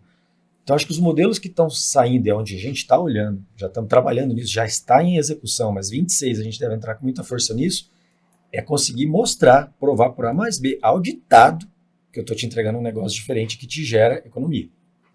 No caso, para a operadora de saúde. Atendimento ao paciente não muda nada. Tem que entregar tudo que tem que entregar. Qualidade, humanização, tudo igual. Mas o lado financeiro, que eu tenho 2 personas. Eu tenho a família e eu tenho a operadora de saúde. A família tem que estar ok com o atendimento e a operadora de saúde tem que ver que eu entreguei para ele e ganho. Acho que essa é a equalização. Tem que ter eficiência. Tem que demonstrar eficiência. E ganho, porque o home care, ele por si só já é 30% mais barato. Porque na hora que você vai para uma diária hospitalar, você tem que incluir centro cirúrgico, emergência, todos os pessoais, você tem que pôr o custo de uma diária hospitalar. Na casa não tem nada disso, no hospital de transição não tem nada disso. Então a minha diária é mais barata para o plano de saúde. Mas se eu segurar o paciente muito tempo no range, aquilo que era barato ficou igual ou mais caro. Porque no hospital ele sairia em 3 meses, no home care ele vai sair em 10, em 1 ano. Já não é mais barato. Acho que é isso. Essa é a nossa visão. É dali que essa conta vai equalizar para esse mercado. Agora um pouco mais limpo, a gente vai ter condições de mostrar isso melhor. Tem que criar um ciclo virtuoso. Né? Exato. Isso. Porque de fato hoje na saúde a gente percebe muito que cada player está estritamente interessado em como ajustar a sua operação para aproveitar as falhas do sistema. É isso aí. Eventualmente você vai num hospital verticalizado, você vai ter um atendimento, digamos assim, onde existe uma grande preocupação em gerar o mínimo de custo. E aí cabe a ética do médico, a ética do hospital, o nível de assistência, que não pode ser prejudicado. Né? E eu vejo e faço isso em muitos hospitais, que é totalmente possível fazer isso, né? Evitando desperdício, fraude, abusos, enfim. Agora você vai para um hospital, eventualmente de serviço, onde há um incentivo extremo à geração de custo. É isso aí. É isso aí. E ok, eventualmente o paciente pode ter um benefício disso, um exame que ele faria mais rápido, vai fazer mais rápido, um diagnóstico, enfim, mas muitas vezes o sentido é meramente geração de receita. É assim que funciona. É. Você conhece bem, eu também. Exato. Você sabe bem onde é que é cada Então- lugarzinho ali. Então, os excessos de cada coisa são aquilo que estão fazendo o mercado se tornar Ruim. altamente ineficiente, né? É E isso. ele vira caro e ruim, É isso aí.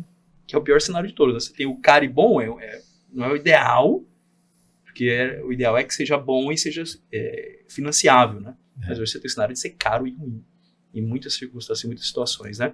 E quando você posiciona o teu home care conseguindo prestar excelente atendimento e de ser virtuoso para o sistema, aí é espetacular. Para de pé, não para? Aí a CN Para de pé. mostra por que é a empresa que é, né? Porque realmente consegue ser benéfica para os stakeholders, né? Não só para si mesmo, não só para o próprio negócio. E eu acho que tem que ser assim, Romulo. E aí, na hora que você analisa hoje, a maior parte dos usuários são PJ, né?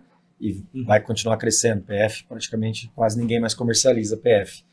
Então, na hora que os planos de saúde vendem o plano para os PJs, que hoje são geridos pelos RHs, na maioria das vezes, o que a gente tem discutido pra caramba é que o CFO precisa se encostar ali. Porque é o segundo maior custo das empresas hoje. É folha de pagamento. E depois é plano de saúde. E aí os caras ficam migrando. Né? Todo ano de reajuste deve vir de novo aí na casa de 20% a 30% de reajuste para os planos esse ano. Pega uma indústria de 2 mil funcionários, que ela subsidia o plano de saúde, é 30% de aumento, Sim. cara. 20% de aumento. Se o CFO não encostar e o RH tiver um trabalho de prevenção muito mais ativo na equipe para evitar sinistro, vai vir de novo. Vai vir de novo. Daqui a pouco eles estão num plano de saúde que é o que cabe no bolso, mas que é muito ruim para o usuário. Exato. E tem um outro agravante na saúde, que é quanto mais você paga, mais você usa. É isso. Então, o indivíduo ele aceita 20%. Não quero ficar sem plano de saúde. Vou aceitar 20%. Mas esse ano também vou operar, vou colocar um usufruir. botox lá como se fosse para dor de cabeça, mas é para É isso. a ruga sumir, vou fazer procedimento e tal. E começa o sistema vai se deteriorando, né? Fraude é a palavra do momento, né? É caça às fraudes. Esse é o momento para os operadores. Tem que achar uma forma de alinhar os interesses, né? Concordo E mostrar valor para o sistema, né? Michael, você vai fazer alguma pergunta? Eu quero ouvir o Hamilton, com a sua permissão. Quero ouvir. Rapaz, você que manda aqui, rapaz. Queria ver como é que está a tua visão, dentro daquilo que o Kelvin falou, Hamilton, na visão do conselho. Como é que vocês estão suportando esse volume de informações e orientando, né, contribuindo para a direção desse momento da janela de oportunidade junto com o tamanho do desafio? Então, a gente tem uma sustentação que quando a CN decidiu investir em processos e tecnologia e pessoas, a gente não tinha pandemia, que Kelvin citou isso para vocês, e hoje a gente continua pautando esse assunto, porque ter um processo adequado e uma tecnologia adequada está levando a CN para um patamar que ninguém vai ter no Brasil nos próximos anos. Processo adequado e tecnologia adequada. Com as pessoas como o centro de tudo isso, né? Porque sem as pessoas a gente não vai a lugar nenhum. Sim. Então, esse investimento da CN que foi tolhido, de certa forma, pela pandemia, e como prova máxima, né, que o melhor investimento você faz no momento de crise. Porque quando termina a crise, você está na frente dos que não investiram adequadamente. E a CN tomou essa coragem, porque ela podia ter abandonado no meio do processo, falar, vou parar com tudo isso, não vou fazer mais nada. Vou voltar ao que era. Né? Mas não abandonou. Então, o que eu vejo, assim, o processo, no final, essa questão de como eu melhoro para todo mundo, como eu reduzo, né, o sinistro, como eu dou mais saúde para as pessoas, para que elas saiam do que não for crônico para uma vida normal, a CN está na frente. Por tudo que ela está fazendo, sob o ponto de vista de processos, tecnologia, né, a gente não vai entrar muito em detalhe, mas você vai falar, o sistema que a CN está implantando já está rodando na casa do paciente, é controlado por geolocalizador. Então, você sabe a hora que o profissional da saúde esteve lá e a hora que ele saiu. Fantástico. Então, você começa a trazer um nível de precisão e antifraude, né, por todo o sistema, que vai trazer os benefícios não só para a CN, mas vai trazer benefícios para quem contrata a CN. Deixa de ser também uma governança da própria operação, Isso. né, controle. Isso. porque é complexo, né? Isso que o Hamilton falou é super relevante, porque tem várias tecnologias hoje que poderiam adequar. Nenhuma pelo menos até onde a gente sabe, nenhuma nesse nível de complexidade, né, bem completa do que a gente está implantando. Mas a gente cansou de ver fraude, às vezes é até em comum acordo com a família.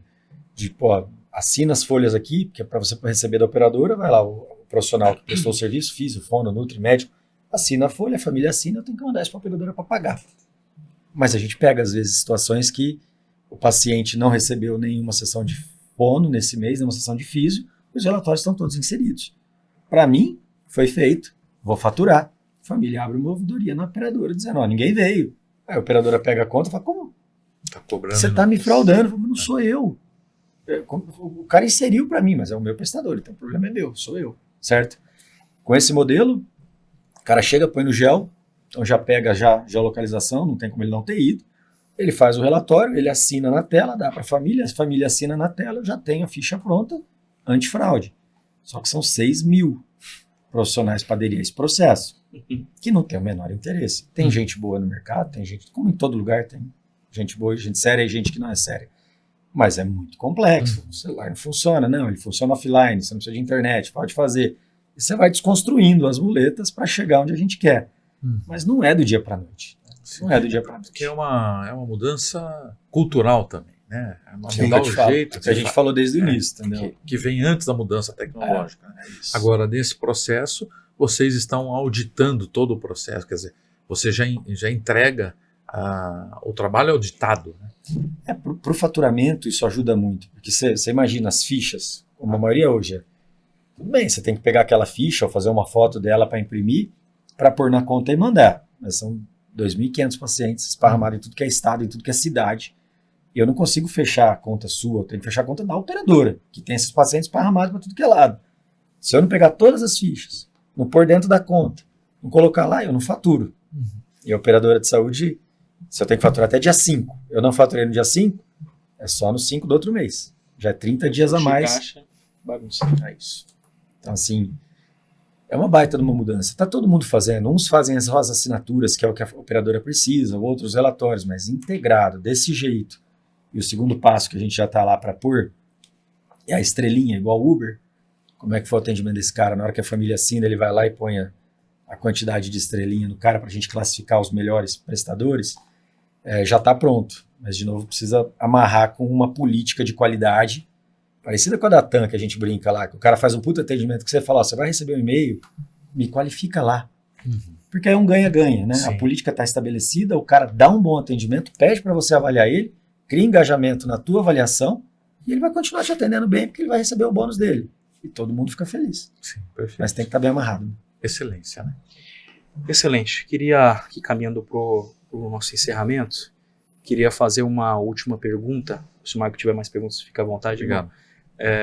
Quais foram, na avaliação, Kelvin, depois o Hamilton, que você colocaria como maiores acertos e os maiores erros que você já cometeu, né? Quando você olha assim, poxa, olha para trás, né? Tem as grandes decisões da vida, né? Você tem que decidir o que você vai fazer, a religião, quem você vai casar, né? São as grandes decisões. Mas quando você olha para trás, quais decisões você fala assim, caramba, que bom que eu seguir esse caminho, e quais você olha para trás e fala, nossa, que coisa que eu fiz, quanto que eu nunca mais tomei esse tipo de decisão. Legal. Bom, eu vou te falar assim, cara, tá muito recente todas elas, né? Porque esses anos aqui, esses 4 anos para mim foi de uma intensidade tremenda. Acho que tem uma decisão nossa que foi baseada em informação, mas que acabou sendo atropelada, que foi a gente ter assumido a distribuição da Johnson, ter ampliado a distribuição da Johnson. A gente já fazia Rio Grande do Sul, interior de São Paulo e Goiás, mas só em cirurgia plástica. E aí a gente sempre pediu, em 15 anos, para que nos dessem a parte da Eticon, que é o grande negócio da Johnson. E ele veio em 23, num momento complicadíssimo. Mas esse cavalo passa uma vez só. Ou vai ou não vai. E aí a gente levou para conselho, avaliou todas as questões. Tinha uma margem de contribuição mais apertada, mas que daria para fazer. E entramos, mas era bem esse momento de achatamento. Então aquela margem de contribuição do BP não aconteceu. Então nós pusemos de pé a terceira maior operação de distribuição da Johnson e desmontamos em menos de um ano. Então, essa foi uma operação que deu muito esforço, nos tomou muito esforço e foco e recurso. E não foi boa para ninguém, nem para nós, nem para Johnson.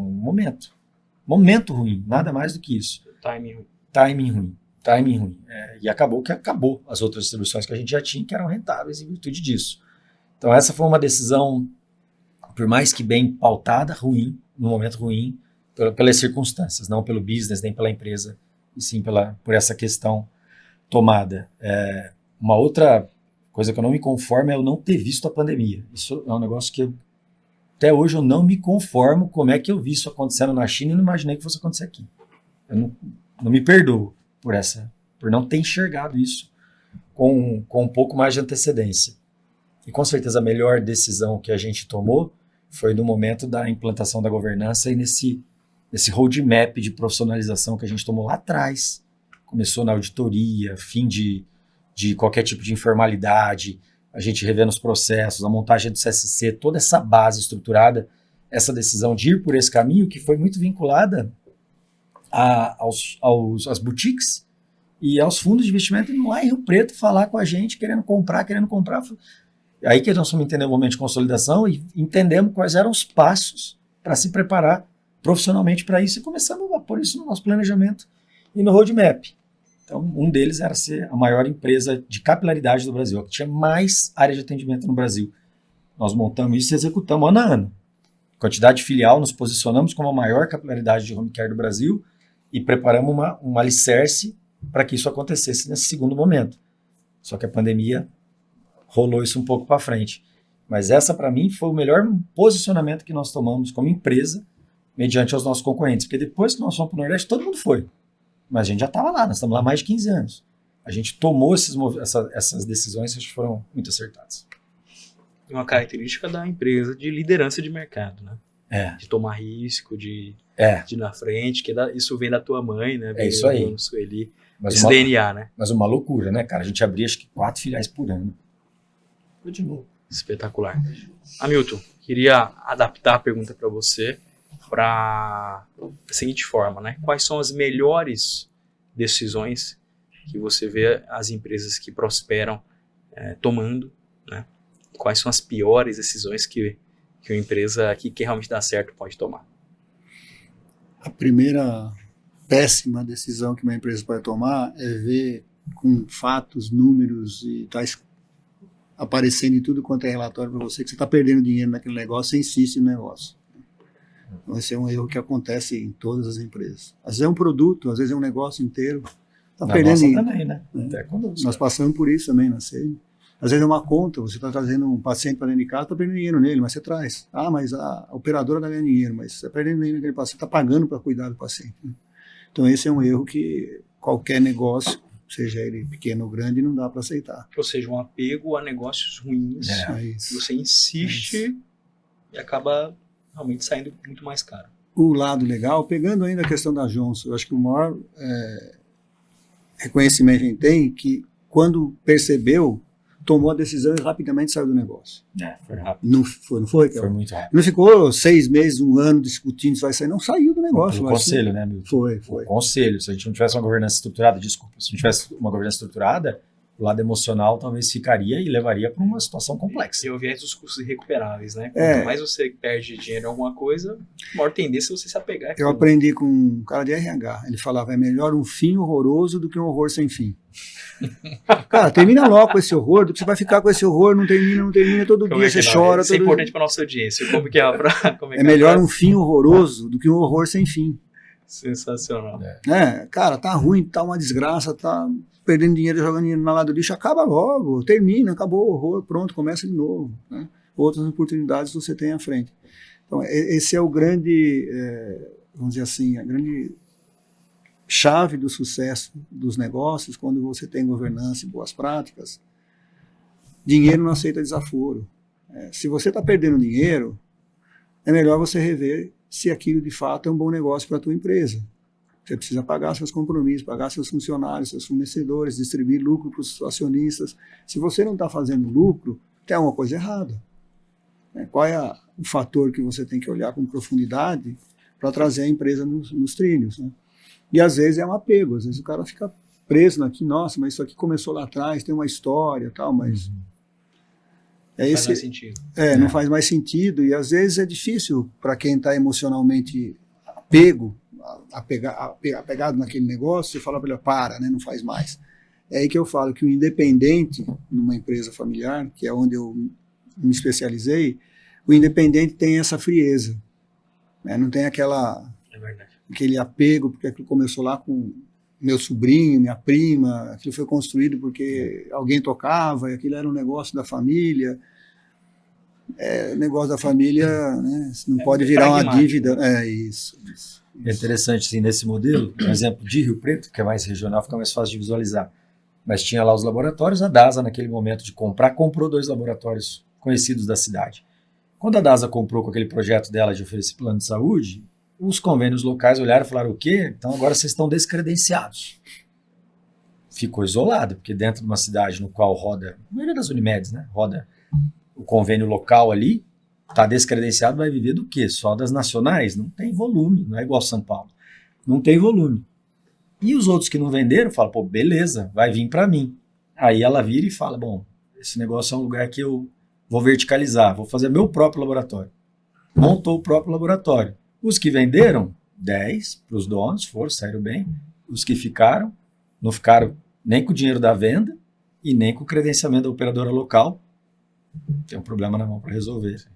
Em virtude do timing, né? Acho que o timing é tudo. Assim, é o timing de quem quer comprar, é o timing de quem quer vender, é o timing do mercado. Os 3 têm que estar juntos. Se os 3 estiverem juntos, você não pode se apegar ao... Porque você vai ter um problema na mão na sequência. Tem que estar preparado, né, Kevin? É isso. Tem que estar de olho e preparado. Tem que ser ágil, né? Tem que pensar rápido e decidir. Para isso precisa de informação, precisa de apoio. Excelente, excelente. Michael? Não. Vou estender uma última pergunta aqui, que até envolve o tema criação de filhos. Eu sempre me deparo com um bom herdeiro, né? Porque o herdeiro ele tem um estigma, né? De não valorizar, de eventualmente não dar continuidade no legado. Tem até a frase, né? Pai rico, filho nobre, neto pobre, né? Você, como é que foi o contato da sua mãe com vocês 3, né? Como é que ela tentou você perceber, ela transmitindo valores? Foi algo mais intencional de preparar esses meninos, essas crianças para me suceder um dia, da quantidade do legado? Foi algo mais orgânico, exemplo? Mas assim, em resumo, né? Como que você entende que a sua mãe e seu pai te prepararam para estar aqui hoje? Cara, muito legal. Bom, isso tem claríssimo na minha cabeça. Eu tento repassar isso pro meu filho, o mesmo modelo. A minha mãe, assim, ela preparou a gente para a vida. Ela sempre foi aquela mulher de preparar para a vida. Sempre, não de ir lá e pegar e fazer a coisa para você, mas de te ensinar. Tudo bem que é outra cidade, outro momento, outra vida, né? Mas lá a gente com seus 8 anos de idade, vou te ensinar a andar de ônibus. Ia lá, você vai pegar ônibus aqui, andava no ônibus junto, aqui você vai chegar no shopping. Fazia 2, 3 vezes, vai. Pode ir, você já sabe como vai. Era outro momento, né? Era outra época, violência, perigo, essas questões todas. Mas você aprendia. Vou te ensinar como é que você gosta de comer brigadeiro, vou te ensinar como é que faz. Fogão, você se queima aqui, tá? Faz. Então ela sempre foi muito nessa linha de ensinar a gente para a vida. E aí por isso que na hora que eu tive a oportunidade de aprender o ambiente empresarial com ela, foi fantástico. Fantástico. Que aí eu vi a visão, né? Não só da mãe, mas a visão de empresária que ela tem até hoje. O produto cuidador, que é um produto que ela tá na minha cabeça, na nossa cabeça há uns 4 anos, tem que pôr. Agora não dá, tá na pandemia, tá com crise, tá não dando conta do que tem aqui. Calma, é um produto que agora começa a encaminhar, não para operadora de saúde, para um outro mercado. E nada de B2C, B2B, que a gente está começando a discutir que, cara, é um puta de um negócio. Ela já tinha enxergado isso lá 4 anos atrás, na visão dela. Então, mais B2C, né? Mas não importa, tava ali, esse produto aqui vai andar.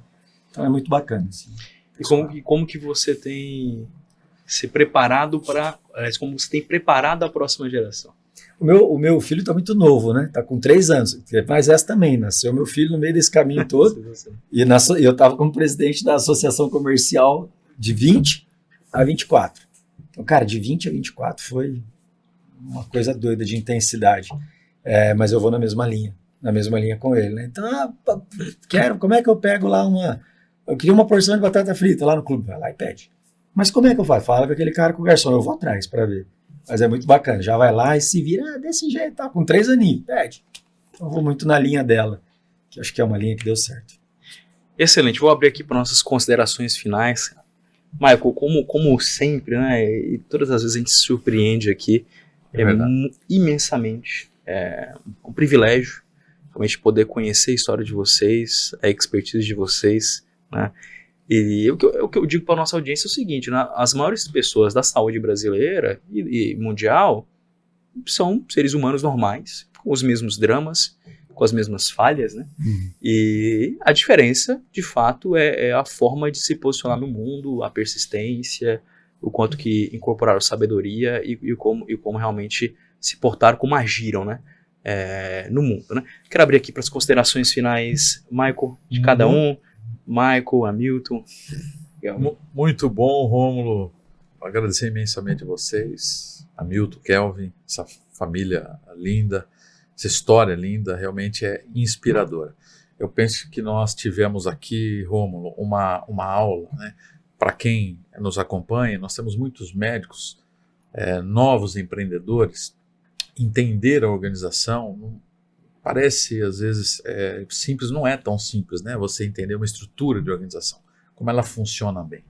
E para quem tiver a oportunidade de assistir e reassistir, vai verificar que aqui nós tivemos uma aula de estrutura de organização, né? Tanto na cultura organizacional, quanto no modelo de negócio, na governança, e a capacidade que o Grupo Seni adquiriu, construiu ao longo dessa longa jornada de unir pessoas, estratégia e operações.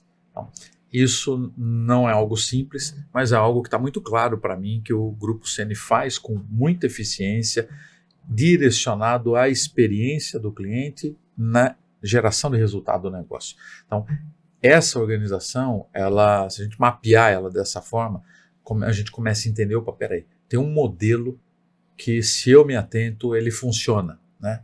Como eles estão fazendo. Então, parabéns, obrigado mais uma vez e obrigado pela oportunidade também. Grande Hamilton. Eu fico feliz de poder contribuir com a experiência da Seni, quanto a gente desenhou e construiu esse processo. Tem uma coisa interessante que Kevin falou da educação das crianças, dos filhos. A Seni investiu muito também nisso e continua investindo. De trazer para os netos de onde veio toda essa história, né? Foram 4 ou 5 programas e eles continuam, tem uma integração muito grande entre os primos, todo ano eles estão juntos, então isso faz uma diferença muito grande, porque eles sabem hoje qual é o negócio, de onde veio, a história da avó, já passaram por dentro da operação. A mais velha ficou apaixonada, que ficou lá fazendo um estágio para poder fazer uma aplicação numa faculdade nos Estados Unidos. Ela saiu de lá e falou, nossa, não pensava que a Seni era tudo isso, né? Foi. Então, assim, esse investimento é muito importante. Você educar os filhos de uma família empresária, a responsabilidade que eles têm. Tem um sobrenome, tem uma marca, tem uma empresa. Então, isso faz uma diferença muito grande. Depois, se eles vão decidir fazer uma outra carreira, mas eles têm uma responsabilidade social muito grande. Uma família empresária emprega, gera renda, gera dignidade para as pessoas. E a Seni é um exemplo disso. Excepcional. Kelvin. Eu quero agradecer vocês pelo convite, por estar aqui. A gente começou essa relação através dessa palestra. Começou na FBN, que agora nós vamos para lá, depois foi para o ISE, agora estamos aqui, já com bastante discussão de como a gente vai evoluir, bastante projeto para evoluir junto.